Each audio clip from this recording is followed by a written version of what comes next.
Time to play the Surge! Man, this channel really does get worse every day. Hello ladies and gentlemen, my name's Oliver.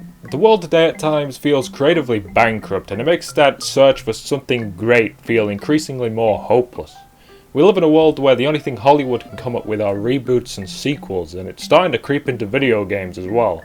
There are multiple stories coming out now of game designers being overworked and underpaid, while the companies they work for rake in millions, and you're sort of left with this feeling that this is not the future we wanted, and nothing captures that idea quite like The Surge. Deck 13 are a German video game developer, most famous for, of course, well, The Surge and the game that came before it, Lords of the Fallen, which I may cover on this channel eventually, maybe if I run out of ideas or I get bored, but let's be honest, no one's going to watch this channel anyway, so who gives a fuck? Lords of the Fallen was one of the first games to take inspiration from Dark Souls, which has now become so popular it now has its own genre called Souls-like. Sadly though, Lords of the Fallen was let down by poor design and an uninteresting world, but instead of giving up, Deck 13 began work on their next Souls-like game. This time though, it wasn't going to be a generic fantasy setting that was desperately trying to be Dark Souls. No, instead this time it was set in a sci-fi fantasy world, and it was actually trying to be its own thing. And then it came out.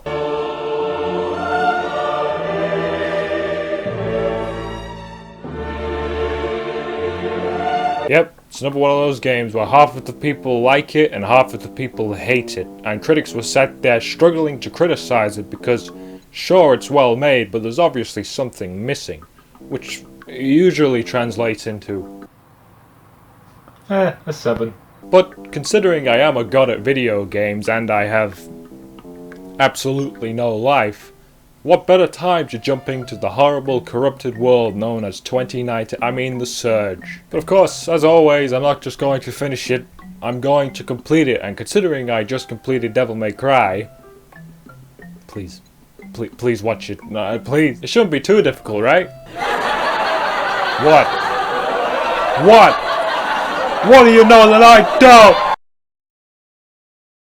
As I said, from beginning to end there was one reoccurring theme in The Surge, and that is that this is not the future we were promised. The Surge takes place in a dystopian future where advancements in technology have created mass unemployment and have exhausted the Earth's resources. The game centers around our main character Warren, who arrives at Creo headquarters on his first day on the job, where he replaces his puny wheelchair for a brand new badass exosuit. Sadly, during the installation surgery, the system fails to sedate him, leaving him conscious while it drills the components into his flesh.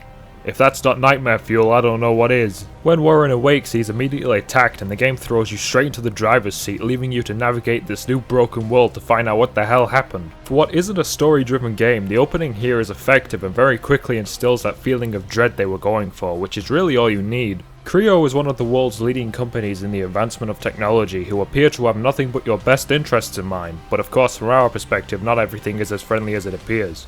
Think Apple, but slightly more evil. One of the most impressive things about The Surge that will strike you immediately is that this is a factory. Usually when video games have realistic settings, the places you navigate will feel obviously like a video game, but with The Surge, this generally feels like a place that could exist, which is not an easy feat to accomplish. This means navigating around a whole lot of grey areas full of manufacturing machines and plenty of dimly lit tight corridors. Not everything takes place on the factory floor though. As you further carve a path through the facility, you end up in the higher up restricted areas, with each passing one revealing more about what's going on. For the setting they had to work with, they've done a pretty good job at making them feel different, and somehow, even though the areas you progress through get visually more appealing, the story behind them does not. Storytelling in The Surge is told through environmental details and various dialogue, both with the NPCs and the audio logs. Even though this is a trademark of the Dark Souls series, here it's a lot clearer, and by the end of the game you will have an idea of what's going on. That being said, this game's story isn't as rich as something like Dark Souls, but with each fucked up audio log you hear, the more bloody writing on the walls you read, and the further into Creo headquarters you go, The Surge gets increasingly more intriguing. Thanks to this, one of the things The Surge absolutely nails is that hopeless feeling of being stuck in a horrible situation with no way out. The moment you leave that med bay, the tension is put straight back on the player, and to be able to do this simply through the environment is very impressive. That mixed with the limited use of its haunting soundtrack and the lengthy amount of time between meeting friendly NPCs makes the Surge that much more immersive. As you progress, the feeling starts to wear off, but for a majority of the time it works. The story isn't anything mind-blowing, nor is it present enough to keep you playing solely for it, but there's certainly effort here, which is a big step up from Lords of the Fallen. While the atmosphere and concept is pulled off correctly, a big issue with the story is that the NPCs aren't written or voiced well, especially the main character.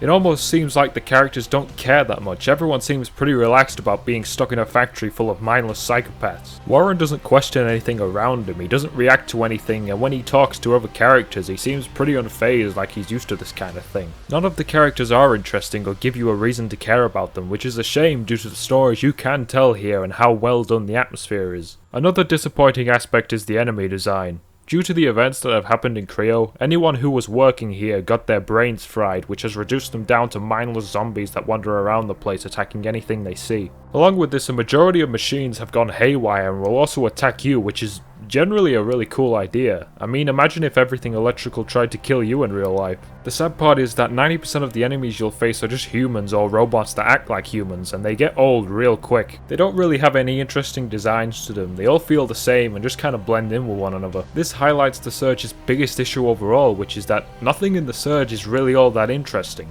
If we take a look at the achievement percentages, you'll find out only about 22% of the people got halfway through the game, and that's because the Surge has a massive issue with keeping you hooked. There are multiple reasons for this which we'll get to, but the best thing I can compare the Surge to is Thief from 2014. Thief looks great, it plays well, and sure it has flaws, but that shouldn't stop it from being at least decent. The problem with Thief though is that it's incredibly dull. From its story to the environments to the gameplay, it will just suck the life out of you due to there being nothing exciting about it. The funniest thing about this is that this was partly the reason Lords of the Fallen failed.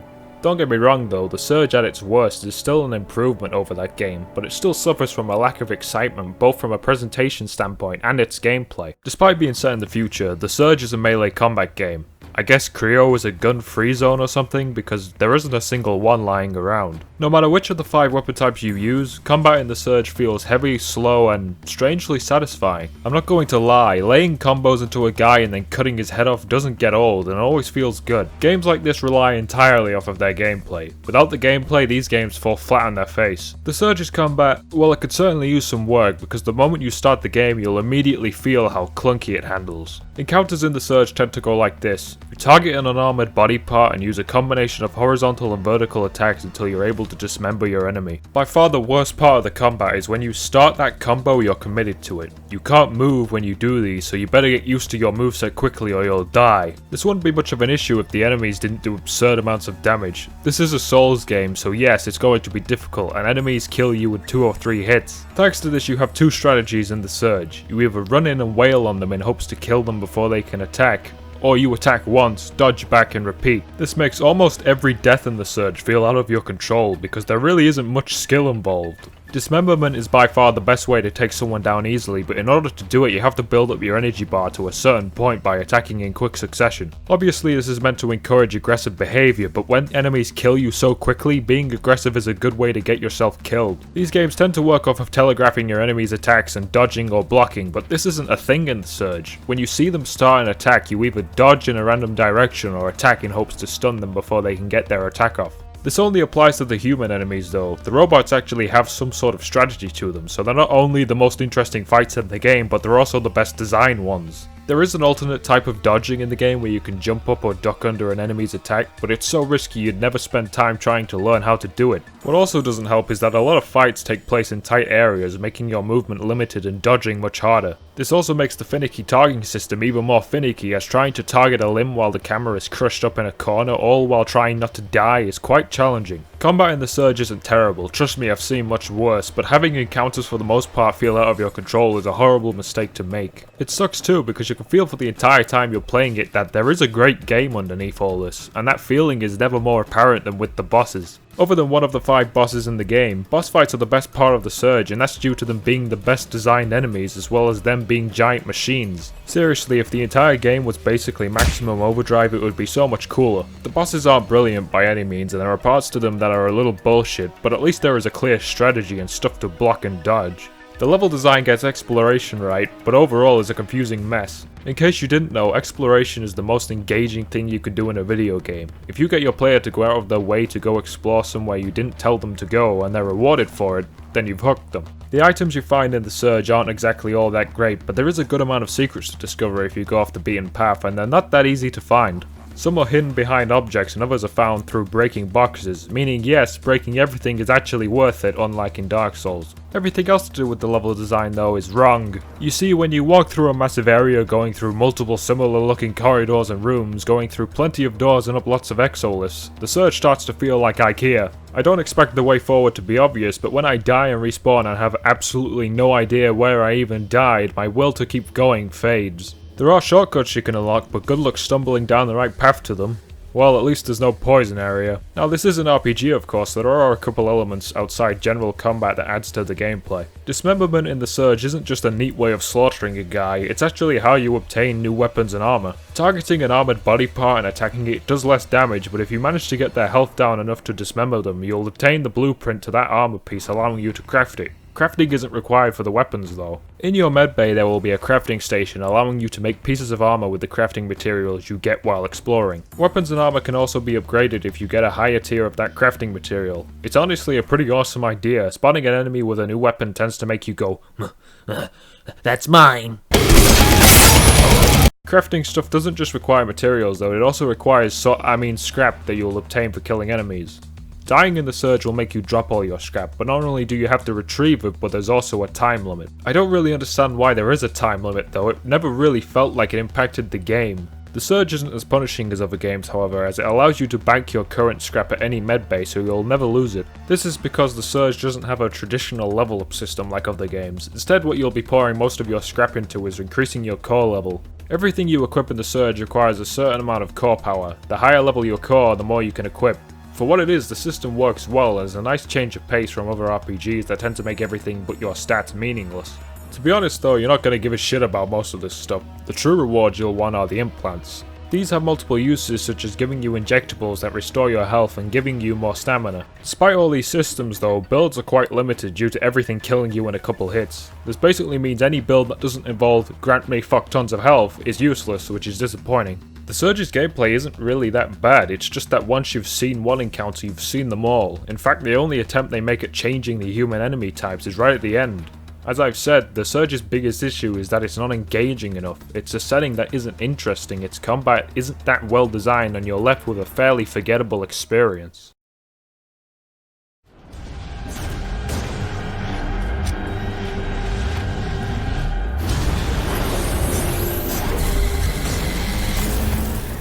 For those of you expecting me to talk about how painful completing the Surge was, I'm sorry to disappoint you. I didn't necessarily find the game that difficult, I really just found it kind of boring. Nothing in the Surge is particularly that challenging, the hard part of the Surge is really just figuring out where to go. This means that there's never any great feeling of accomplishment, which is kind of the whole reason you make your game difficult in the first place. Anyway, I hope you like the Surge, cause this was pretty much my life for a week. In order to complete the Surge, you have to do almost everything the game has to offer, making it more of a test of endurance than anything. Probably the most obvious thing to start with is that yes, there is a new game plus you'll have to complete in order to get the other ending. Everything carries over from your previous playthrough, you'll still have all your equipment and your core level, but of course all the enemies have now been scaled up, making the game harder. Here's the cool thing about New Game Plus though, instead of just being another playthrough, some of the enemies have been swapped out for tougher ones, as well as there are now new secrets to uncover. Weapons and armor can now be upgraded to all new higher tiers, giving you a reason to not just run straight through ignoring everything. I'll always appreciate games that put extra effort into optional content that most people won't do, and the Surge gets this right. It is certainly more difficult, but now that you're basically Cyborg Jesus, running through a second time won't take much time at all. Of course, because this is an RPG, 100% in it requires you to collect everything, including things like audio logs and comic books. The only thing in completion I would say you really have to go out of your way for is crafting each of the different types of armor sets and upgrading one of them using nanocores. You can only upgrade with nanocores though once your armor is fully upgraded, giving you the ultimate version of that armor. You still have to grind for this, but at least they don't make you upgrade every armor set in the game, because that really would take forever. Grinding really isn't that bad in this game due to there not being any drop chance, and it is fun to slice people in half. You know those side quests in Dark Souls, you know the ones that are almost impossible to figure out on your own?